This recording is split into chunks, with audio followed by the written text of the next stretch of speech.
Welcome all of you truth seekers and risk takers to podcast Life the Battlefield. Today I'm gonna open the new series, and that new series is gonna be related to espionage. Topic very close to my heart, as you know. Those who don't know, I spend a substantial amount of time in military and foreign security intelligence and counterintelligence services. But I don't want to talk about spies you know. I like to talk about spies you don't know. And today I'm gonna start this episode number 1, top 12 female spies in history. The history is not so very nice to the female spies. Okay, I understand. We all know the 007 and the author of 007, Ian Fleming. Ian Fleming never been in a battle. He was always behind the desk, traveling along with his entourage, an entourage of somebody else to US, and as well he was creating a lot of actions and operations in Europe and across to Europe. No question asked, but he was no fighter, so he utilized his exposure to the world of intelligence to later on create his first novel, Casino Royale.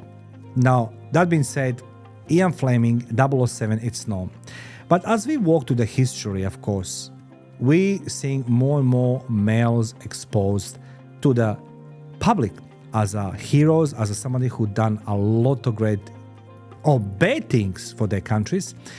You know, every country has their own spies, and in their own eyes they're doing good things, but we know who does bad things. But somehow the history forgetting the female spies. So I like to share with you 12 female spies, top 1 in history. That being said, you'll be surprised who those women are. So I'm going to cover from the First World War till the Cold War.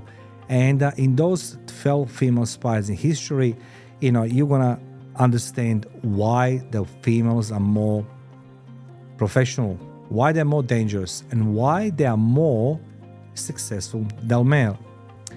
That being said, most of the females falls in category of being spies or informants for the government, and the category being ideologically or patriotically being led. This is the most dangerous spies. First of all, because I wrote this into my booklet and my monograph, the informants and whistleblowers and the management plan. But in just a nutshell, if you are being ideologically or patriotically being led spy, they are most trustworthy informants and those who believe in an ideology, and in most occasions. An informant will work without remuneration, and the most famous case from history is Harold A.R. Kim Philby, who provided information to Russia from 1933 till his defection to Russia in 1961. So that being said, you must understand that the female spies since 1900s till today, they've been classified in different categories, and they approach the work. And today we have the modern agencies where the agency looks for the intelligence operatives or intelligence analysts. So 2 different categories. We can talk about this something in other times. But the female spies are directly the women who are being involved, trained, and they're being sent to the enemy's den, the lion's den. And they need to do the things which most of the men are never gonna do. It's not just the females are the spy and get the information from the enemy. They've done assassinations, they've done a sabotage, a list goes on. That being said, another thing it is that in a time when I was being educated in human intelligence and espionage, I remember this is the book I still have today. It's been published 1980 and the second edition 1982. It's called The Modern Espionage, and it's been printed only in 3,000 copies. What do you think? Why 3,000 copies? Leave the comment section below. Anyway, this is the modern Bible, and that book was being done by a lot of academics, doctors, professors, and military intelligence analysts and spies and so on, who created, thanks to a lot of female agents and spies, the data which was talking here, for example, NATO, There's a map on NATO. I can show this later on. Who's in charge, was in charge, and list goes on. And, goes to the First World War, Second World War, and list goes on. But this book here, it's full of female spies.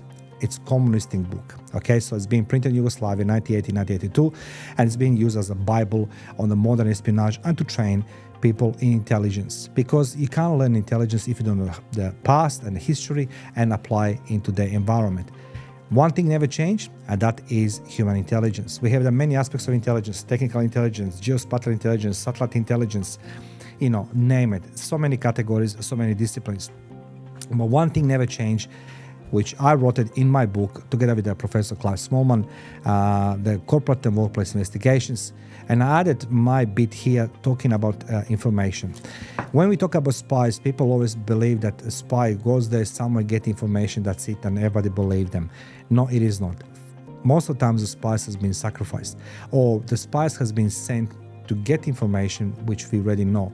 So for information to be successful and being utilized by the security intelligence agency, two elements must be satisfied. Number one, it's a source reliability. That is, who is the source? Is a spy we directly sent?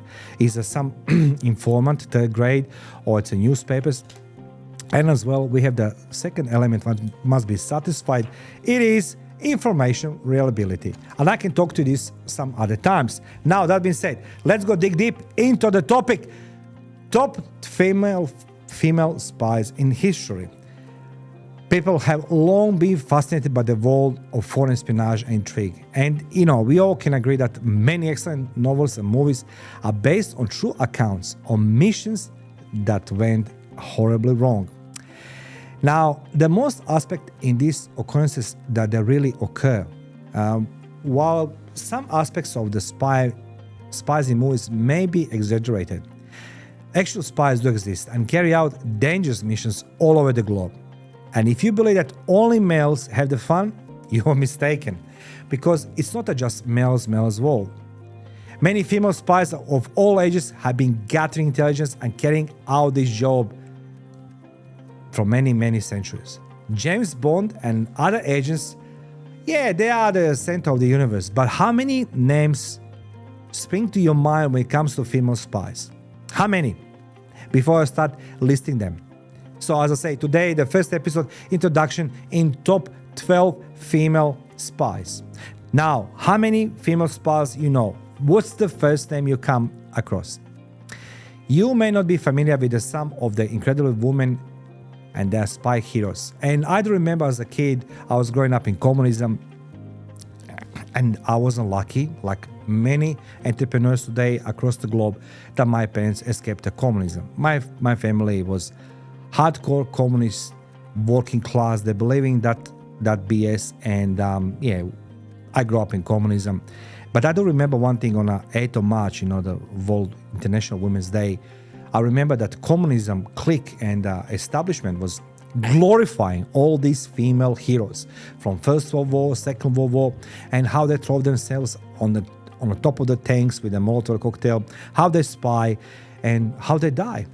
Now, you and I today, we're going to talk about a topic which I spend most of the time of my working life, and that is in intelligence.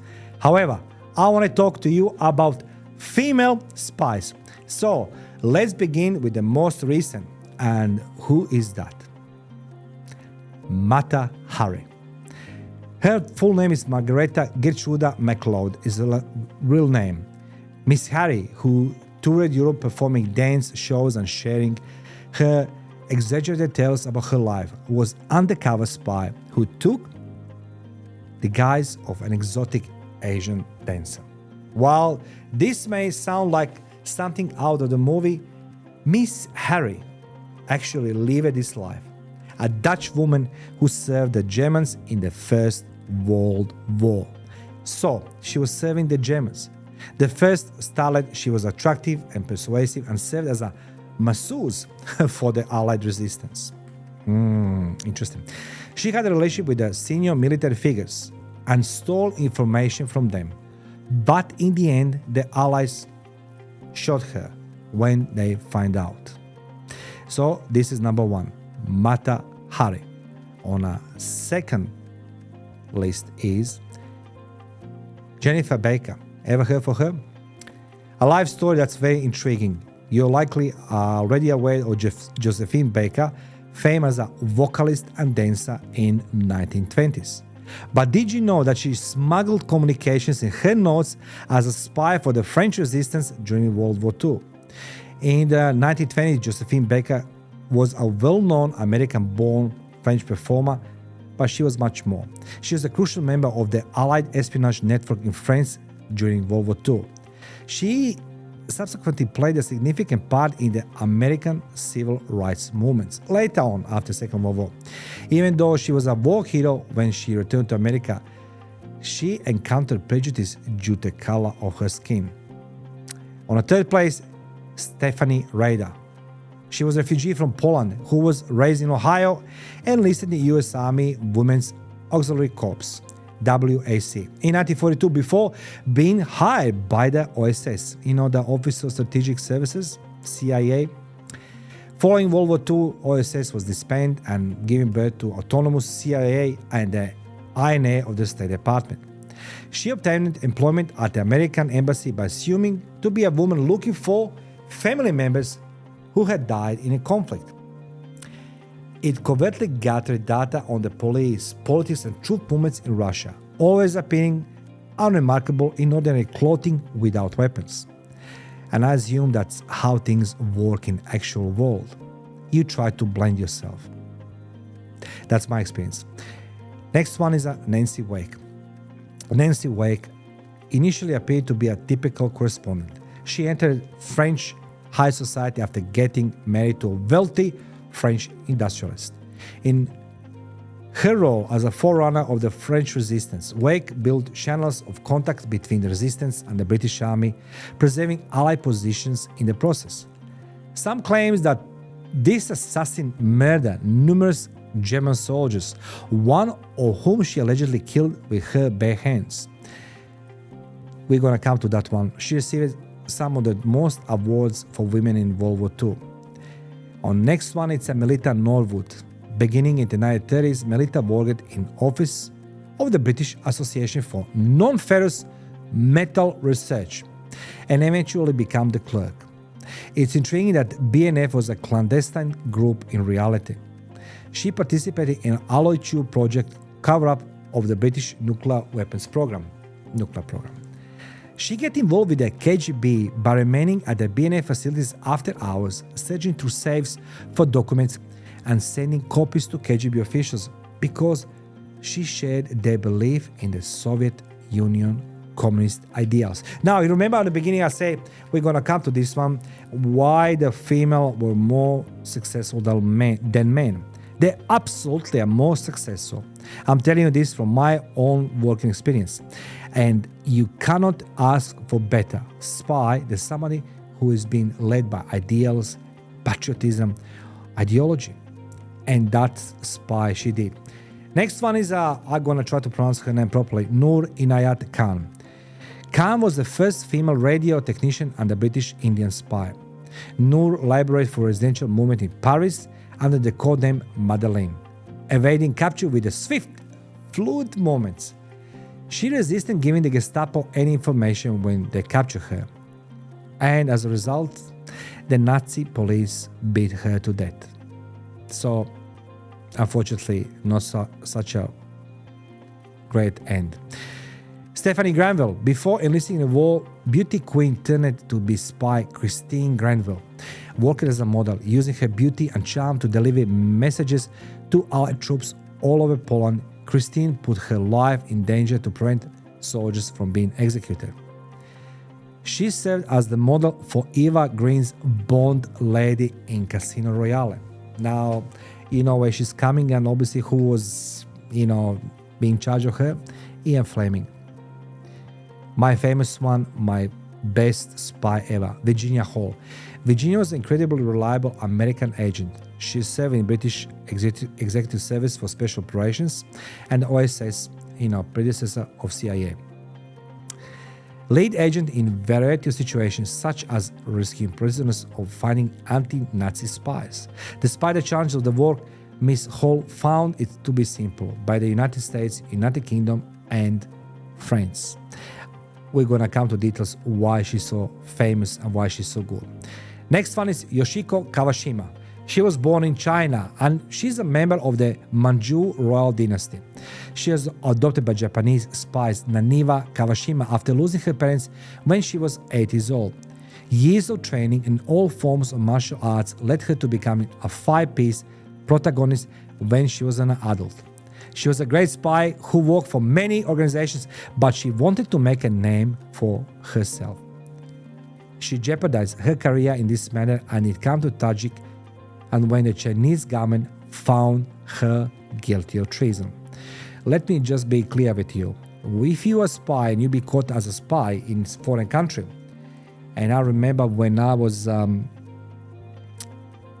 that branch, if you've been caught by doing anything you shouldn't do it, legally, your government is gonna tell you that you don't exist. So you must be prepared on this thing, that when you work in the intelligence sector, it's not that you're sitting behind a desk in your own country and in the afternoon you're going home and you see your wife and kids. They are the people who are literally intelligence operatives on a field, spies. And either being caught, there's no Geneva Convention, there's no Hague Convention, there's no Vienna Convention, there's no diplomatic relationships. You can be prosecuted in one day and executed and nobody will blink the eye. Next one is Samantha Science, another intriguing character connected to the independence movement in South America. The revolutionary Simon Bolivar referred to her as his savior because she assisted in his flight from Bogota and she's well known as his companion. She took part in a lot of revolutions and political games through her existence. Another one, Ana Montes. Miss Montes started working for defense intelligence agencies in 1985 while serving as an agent for the Cuban government, DIA. Ana had photographic memory and could easily remember documents. She was an authority on all things Cuba. Even though she passed the polygraph exam in the US, she received 25 years sentence in 2002. You're gonna love that episode. Anna Chapman, model and espionage from Russia. Anna Chapman reportedly participated in Russian spy ring that spent years infiltrating the US. She even tweeted a marriage proposal to NSA leaker Edward Snowden. She was ultimately deported to Russia, where she rose to fame on television after abusing her position as a model to access secret government information. You know that movie Anna? That's her. So today we had our first episode introduction into 12 top female spies. Thank you for watching. Thank you for subscribing, sharing and liking. Let's go dig deep into episode number 1, Mata Hare. Thank you.